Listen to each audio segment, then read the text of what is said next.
تا از بهترین فیلتر شکن‌های آبان 404. برو که بریم.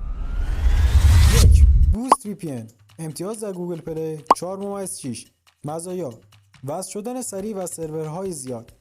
ولی تنها عیبش اینه که بعضی از سروراش ضعیف هستن یا کار نمیکنه که تعدادشون کمه. البته که ناگفته نماند، همونطور که تو ویدیو نگاه میکنیم با یک اشاره درجا وصل میشه و با یک اشاره درجا قطع. 2. جامپ هم رایگان میشه استفاده کرد و هم اشتراکی. مزایا: وصل شدن به سرور قوی. معایب: قبل این که وصل بشه یک تبلیغ نمایش میده و بعد 1 ساعت فیلتر شکن قطع میشه. ولی برای این که فیلتر شکن قطع نشه و تبلیغ نبینی باید نسخه اشتراکی بخری. 3.